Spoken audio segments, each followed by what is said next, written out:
नमस्कार, रामात maths classes में आपका एक बार फिर स्वागत है। पिछले वीडियो में हमने परिमाप और क्षेत्रफल इकाई के अंतर्गत हमने वर्गाकार और आयताकार वस्तुओं के जो प्रश्न तल थे उनका हमने परिमाप ज्ञात करना सीखा था।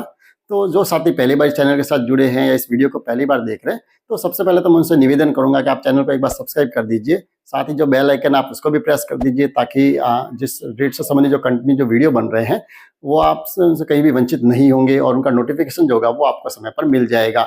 साथ ही अगर आपको वीडियो अच्छा लगे तो आप लाइक जरूर करें और अपने साथी के साथ शेयर भी करें। ठीक है, तो आज का जो वीडियो उसमें हम चर्चा करेंगे कि वर्गाकार और आयताकार जो आकृतियां हैं या जो वस्तुएं हैं उनका हम परिमाप तो हमने पिछले वीडियो में देख लिया है। इस बार देखेंगे कि हम क्षेत्रफल उनका हम किस तरह से ज्ञात कर सकते हैं। तो चलिए बिना समय गवाए शुरू करते हैं आज का वीडियो।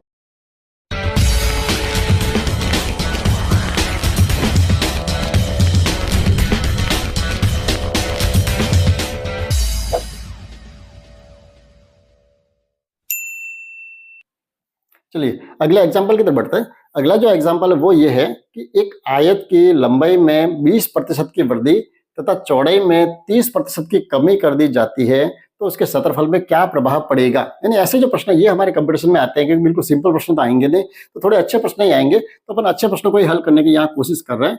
देखिए एक प्रश्न ये है कि एक आयत की जो लंबाई उसमें कितने प्रतिशत की वृद्धि करनी है, 20% की, और चौड़ाई जो है उसकी अगर 30% की कमी कर दें तो उसका क्षेत्रफल कितना बढ़ेगा या कितना परसेंट घटेगा, ये हमें बताना है। ठीक है, तो अब यहाँ पर हम क्या करें, ऐसे जब भी प्रश्न आते हैं जिसमें हमें प्रतिशत की वृद्धि या कमी जो आते हैं प्रश्न जो आते हैं तो उसमें हमें आपको क्या करना है। देखो एक तो इसके काफी देखिए यूट्यूब चैनल ऐसे भी होंगे जो आपको सीधा शॉर्टकट बताएंगे कि आप सीधा एक में तो 100 प्लस वृद्धि है तो प्लस कर दीजिए, गुणा में 100 माइनस कर दीजिए और बट्टा 100 लिख दीजिए, आपका आंसर आ जाएगा।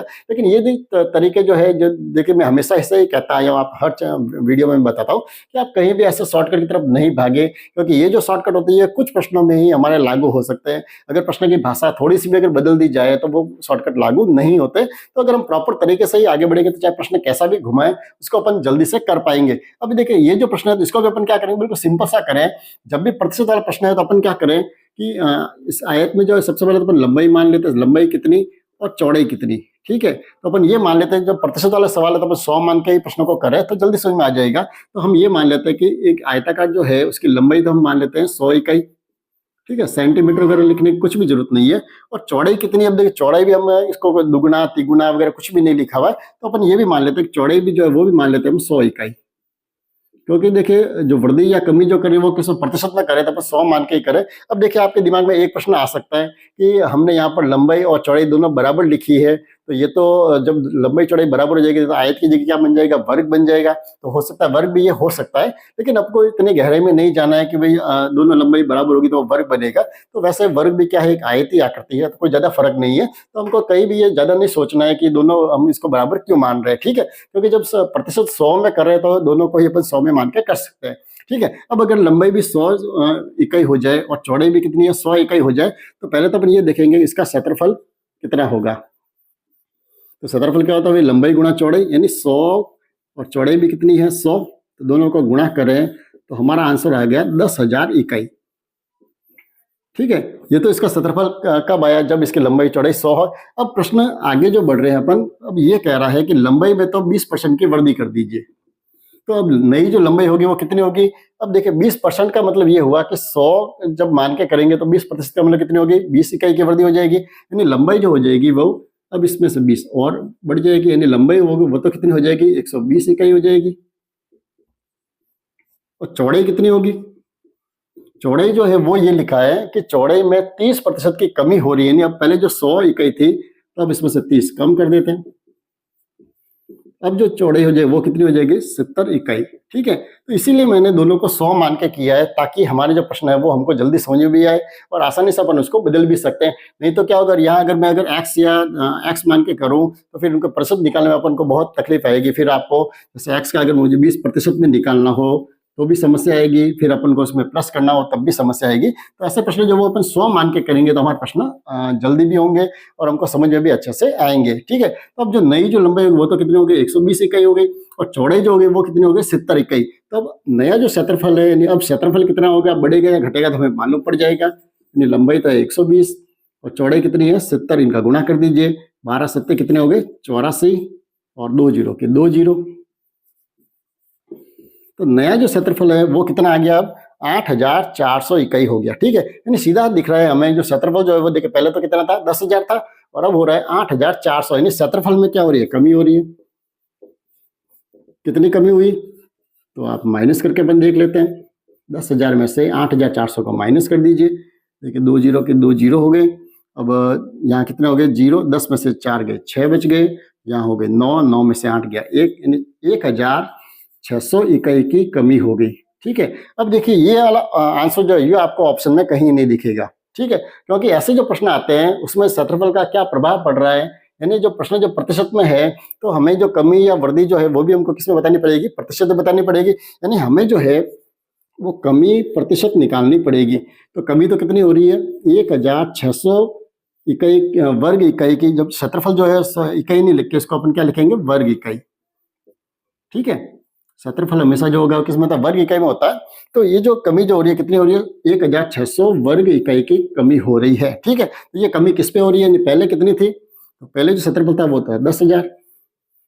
ठीक है, तो ये जो कमी हो रही है वो किस पे हो रही है, 10,000 पे कमी हो रही है। तो हम प्रतिशत का मतलब 100 पे हिसाब लगाएंगे कि 100 पे कितनी कमी हो सकती है। तो 1 जीरो से 1 जीरो कट कर दिया, 1 जीरो से 1 जीरो कट हो गए, 2 जीरो से 2 जीरो कट हो गए, यानी जो कमी जो हो गई है वो कितनी हो गई है, 16% की कमी हो जाएगी। यानी जो पूरा प्रश्न जो है, इस प्रश्न में अगर लंबाई को 20% बढ़ा दिया जाए और चौड़ाई को अगर 30% कम कर दिया जाए, तो उसका जो क्षेत्रफल जो है वो ओवरऑल कितना हो जाएगा, 16% कम हो जाएगा।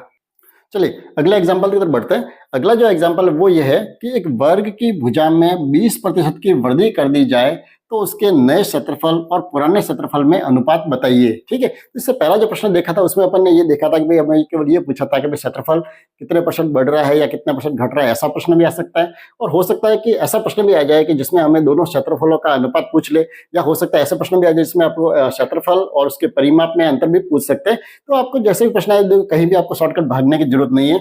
हमें सिंपल बिल्कुल प्रॉपर तरीके से अपन प्रश्नों को हल करेंगे तो हमारा चाहे कैसा भी प्रश्न की भाषा बदले, हम आंसर तक आसानी से पहुंच सकते हैं। अब यहाँ पर देखिए हमारा तरीका क्या रहेगा, वैसा ही रहेगा जैसा हमने पिछले प्रश्न में किया था। हमें क्या करना है, सबसे पहले तो हम क्या मान लेंगे, वर्ग की भुजा को मान लेते हैं। माना वर्ग की जो भुजा है वो कितनी मान लेते हैं अपन, वही 100 इकाई मान के कर लेते हैं। ठीक है, तो 100 इकाई इसकी भुजा है, तो पहले तो अपन इसका क्या करें, क्षेत्रफल ज्ञात करें। तो क्षेत्रफल कितना आ जाएगा, वर्ग का क्षेत्रफल हम जानते हैं, क्या करना है हमें, भुजा का वर्ग करना है। क्षेत्रफल का मतलब क्या होगा, भुजा का वर्ग। तो भुजा कितनी दी हुई है, 100 सेंटीमीटर, 100 इकाई सॉरी मान लेते हैं। तो 100 का 100 से गुणा कर दिया, यानी कितना हो जाएगा, 100 का 100 से गुणा कर दिया, 10,000 वर्ग इकाई हो जाएगा इसका क्षेत्रफल। ठीक है, ये तो हो गया इसका क्षेत्रफल। कब, जब इसकी भुजा मान लेते हैं कि 100 इकाई इसकी भुजा है। ठीक है, अब इसमें वृद्धि कितनी हो रही है, 20% की जो भुजा वृद्धि हो रही है, यानी नई जो भुजा है वर्ग की वो कितनी हो जाएगी, जैसा हमने पिछले प्रश्न में भी किया था। क्या करना है हमें, इसमें 20 की वृद्धि कर देते हैं, यानी 120 इकाई जो है वो होगा इसकी नई भुजा। ठीक है, तो अब नया क्षेत्रफल कितना हो जाएगा, अब जो क्षेत्रफल हो जाएगा क्या करना पड़ेगा हमें, भुजा का भुजा से गुणा करना है, 120 का 120 से गुणा कर दीजिए, 2 जीरो का 2 जीरो, 12 का 12 से गुणा करेंगे, कितने होंगे, 12 12 144। ठीक है, तो कितने हो जाए, 14,400 वर्ग इकाई, ये आ गया नया क्षेत्रफल। ठीक है, अब अगर मैं कमी वगैरह पूछी होगी तो हम क्या करते हैं, इनको घटा के हम आंसर करते हैं, जैसे पिछले प्रश्न में किया है। यहाँ पर हमें क्या की, इसने पूछा है कि नए क्षेत्रफल में और पुराने क्षेत्रफल में अनुपात बताइए। तो हमें क्या करना है, नया क्षेत्रफल और जो पुराना जो क्षेत्रफल है उन दोनों में हमें अनुपात करना है, तो हम अनुपात कर देते हैं, तो हमारा आंसर आ जाएगा। ठीक है, तो नया क्षेत्रफल तो कितना है, 14,400, अनुपात में पुराना क्षेत्रफल लिख दिया 10,000। ठीक है, 2 जीरो से 2 जीरो हमने कट कर दिए, यहाँ तो बच गए 144, अनुपात में कितने रह गए, 100, 2 से कट कर दीजिए, ये हो गए 72, इसमें 2 का भाग दे दिया, कितने आ गए 50, वापिस 2 का भाग दे दिया दोनों में, 36 दूनी 72, 25 दूनी 50। ठीक है, अब इससे सिंपल ये नहीं होंगे तो ये इसका हो जाएगा आंसर, यानी 36:25 जो है वो इस प्रश्न का हो जाएगा आंसर। ये नए क्षेत्रफल में और पुराने क्षेत्रफल में अनुपात हमें ज्ञात हो जाएगा। अगले प्रश्न की तरफ बढ़ते हैं। अगला प्रश्न है हमारे सामने, एक आयताकार आकृति की लंबाई तथा चौड़ाई 7:4 के अनुपात में है, यदि परिमाप 44 सेंटीमीटर हो तो आयत की लंबाई बताइए। देखिए अभी जब अनुपात वाला सवाल कर रहे थे तब जब मेरे दिमाग में आया कि हमने ऐसा प्रश्न परिमाप में वैसे ये लेना चाहिए था, लेकिन उसमें याद नहीं है। ये अच्छा सा प्रश्न है क्योंकि अनुपात वाले ऐसे प्रश्न भी कंपटीशन में अक्सर देखने को मिलते हैं। तो पर इसको यहाँ एक बार समझ लेते हैं, इसके बाद पुनः अपन क्षेत्रफल वाले जो प्रश्नों की तरफ लौटेंगे। ठीक है, एक प्रश्न है, बहुत अच्छा प्रश्न है, ये भी अक्सर कंपटीशन में मैंने इस प्रश्न को देखा है कि एक आयताकार आकृति की लंबाई और चौड़ाई का जो अनुपात दिया हुआ है, यानी जब भी हमें लंबाई और चौड़ाई के कई बार प्रश्न ऐसे आते हैं जहां हमें अनुपात दिए हुए होते हैं, तो अब ऐसे प्रश्नों को अपन कैसे हल कर सकते हैं, तो ये भी हमें आना बहुत जरूरी है। क्योंकि कंपटीशन में बिल्कुल सिंपल प्रश्न में जब जैसे मैं पहले भी कह रहा हूँ कि कभी नहीं आते हैं कि आपको बिल्कुल ऐसे बिल्कुल परोसा हुआ सामान मिलेगा, कुछ ना कुछ तो आपको मशक्कत करनी ही पड़ेगी। अब यहाँ पर देखिए लंबाई और चौड़ाई का क्या दिया हुआ, अनुपात दिया हुआ है, यानी 7:4 दिया हुआ है। तो हम इसको सीधा ही 7 और 4 सेंटीमीटर नहीं लिख सकते। ठीक है, अगर आप ऐसे लिखोगे तो आपका आंसर नहीं आएगा। हमको क्या करना है, जो अनुपात जो दिया हुआ है, जैसे ये 7 है और ये 4 है, तो हम इसको जो मानेंगे वो 7x और इसको क्या मानेंगे 4x। आपको x में मान सकते हैं या इसके साथ में a लिख सकते हैं, b लिख सकते हैं, कुछ भी लिख सकते हैं। यानी हम लंबाई को तो मान लेंगे 7x, ठीक है, और चौड़ाई को अपन मान लेंगे 4x। अब इनकी इकाई क्या होगी, क्योंकि देखिए परिमाप जो है वो किसमें दिया हुआ, सेंटीमीटर में दिया हुआ है, तो ये जो है 7x सेंटीमीटर हो जाएगा और चौड़ाई जो हो जाएगी वो 4x सेंटीमीटर हो जाएगी।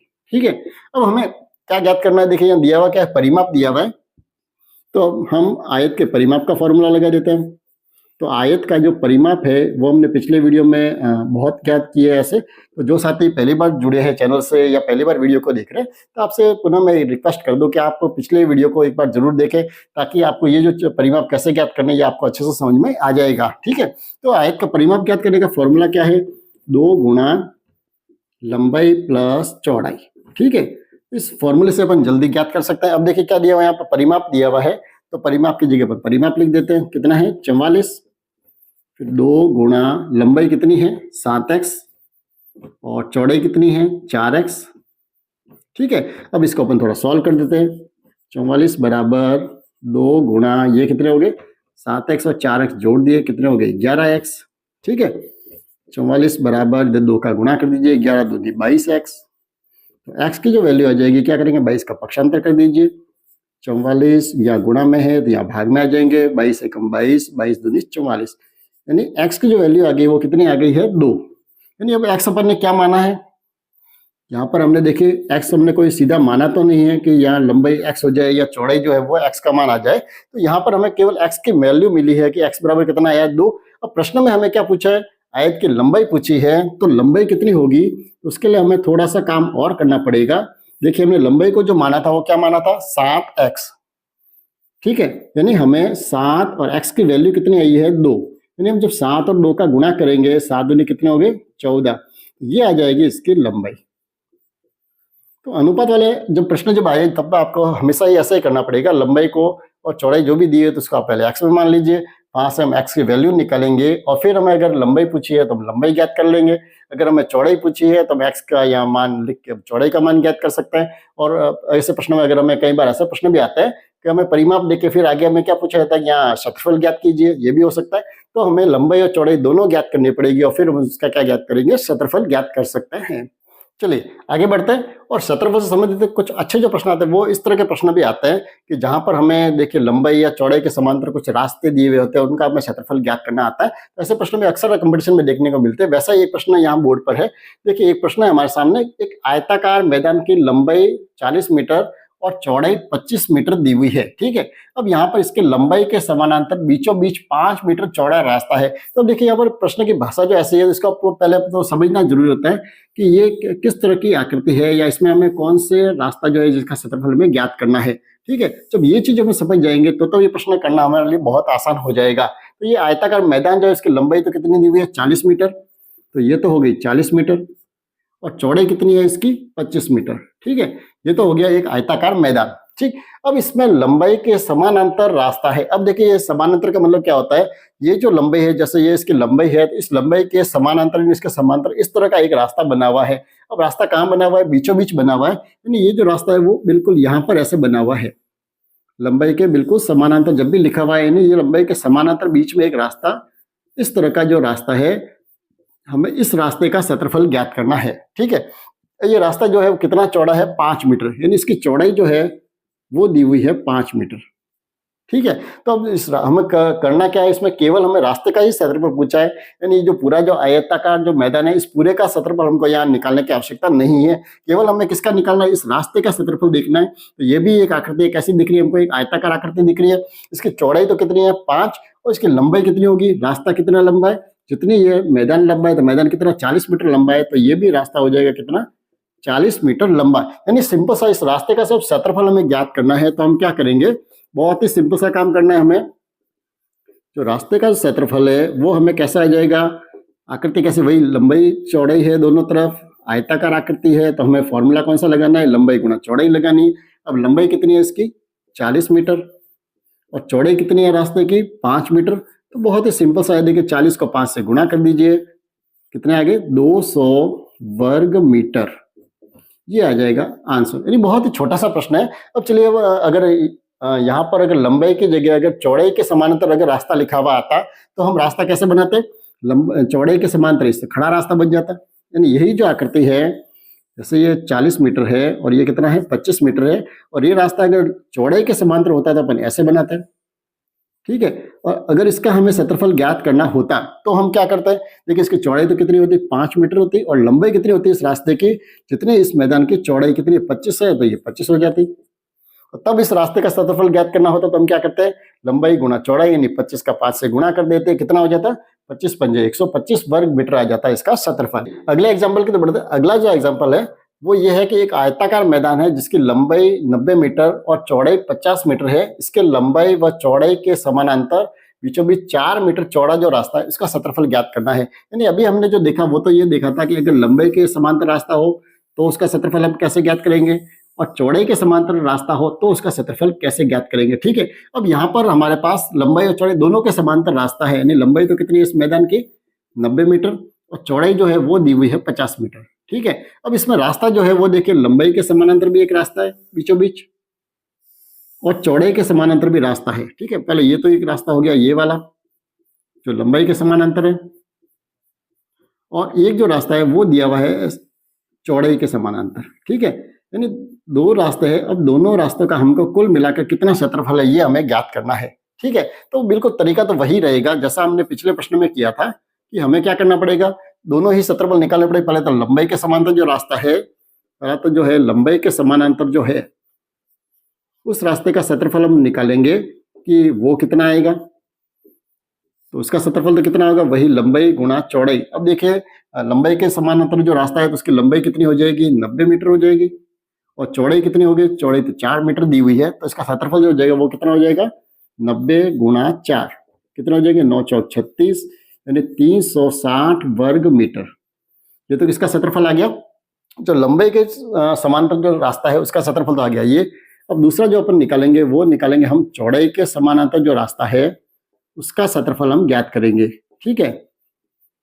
तो चौड़ाई के समांतर जो रास्ता है उसका क्षेत्रफल हम करेंगे तो उसकी लंबाई कितनी होगी, यानी उतनी होगी जितनी इसकी चौड़ाई है। तो चौड़ाई कितनी है पूरी 50 मीटर है, मतलब ये जो हो जाएगी लंबाई तो इसकी होगी 50 मीटर, और चौड़ाई कितनी होगी 4 मीटर, यानी 50 गुणा 4, तो कितना आ जाएगा 5 चौके 20, यानी 200 वर्ग मीटर, ठीक है। तो दोनों रास्ते आ गए, लंबाई के समांतर जो रास्ता है उसका क्षेत्रफल हो गया 360 वर्ग मीटर, और चौड़ाई के समांतर जो रास्ता है उसका क्षेत्रफल कितना हो गया 200 वर्ग मीटर, ठीक है। तो अब अगर हम सोचे कि नहीं दोनों रास्तों को अगर अपन प्लस कर दें तो हमारा आंसर आ जाएगा कि कुल मिलाकर क्षेत्रफल कितना है। लेकिन देखिए इसमें आपको थोड़ा सा ध्यान देना पड़ेगा कि हमने देखिए जैसे ये जो क्षेत्रफल ज्ञात किया लंबाई के समानांतर, ठीक है, तो ये तो पूरा क्षेत्रफल इतना हो गया।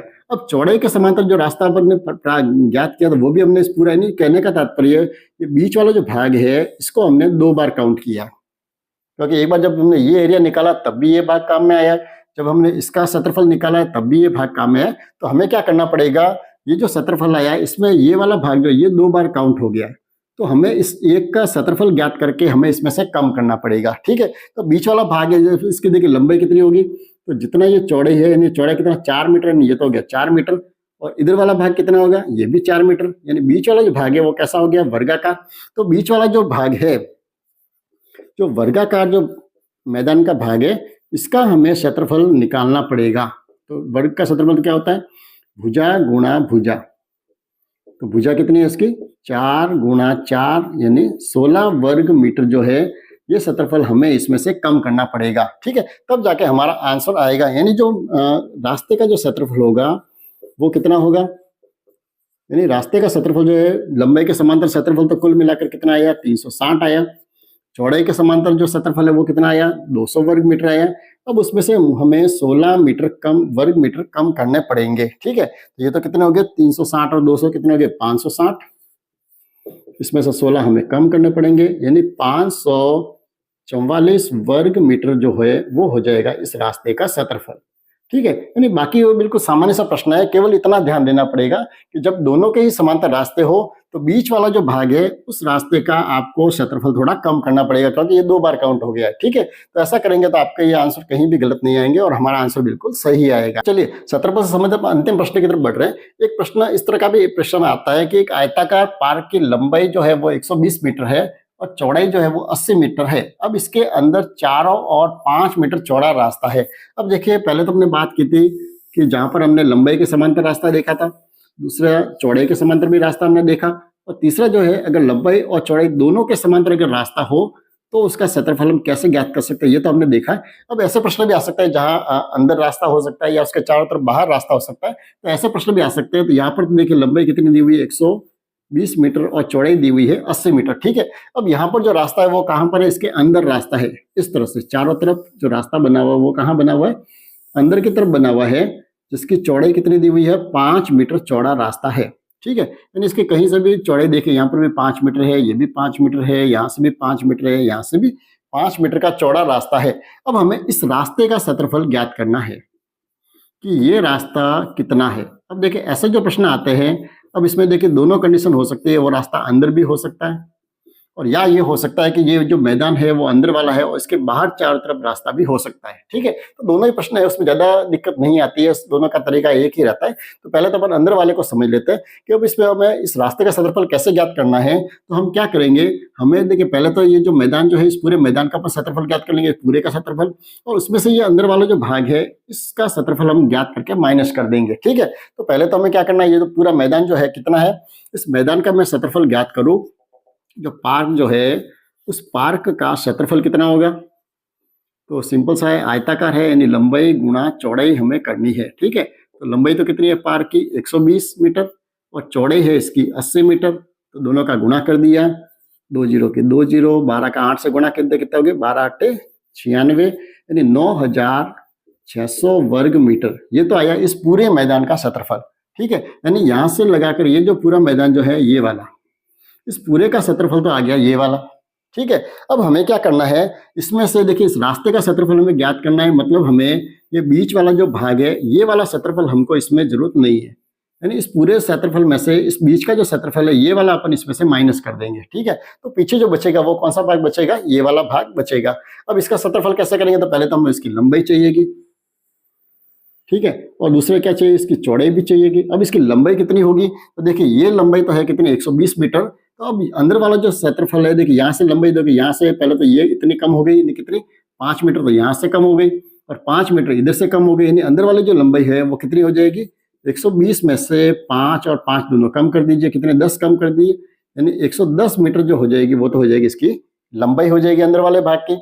और इधर वाला जो भाग है वो भी हम देखें तो ये पूरा तो है, यहाँ से यहाँ तक 80 मीटर है, तो इधर भी अपन 5 और 5 कम कर दीजिए, यानी ये कितना हो जाएगा, 70 मीटर, ठीक है। तो अंदर वाला जो भाग है उसका क्षेत्रफल कितना आ जाएगा, अंदर का जो क्षेत्रफल है उसकी लंबाई तो हो गई अब 110 और चौड़ाई कितनी हो गई 70, यानी ये जो भाग आ गया 11 7 77, यानी 7700 वर्ग मीटर जो आ गया वो आ गया अंदर वाला क्षेत्रफल। तो मार्ग का जो क्षेत्रफल होगा वो कितना होगा, मार्ग का जो क्षेत्रफल बचा, यानी कुल जो क्षेत्रफल है 9600 में से 7700 हम कम कर देते हैं, ठीक है, 0 का 0, 2 जीरो तो ऐसे ही आ गए।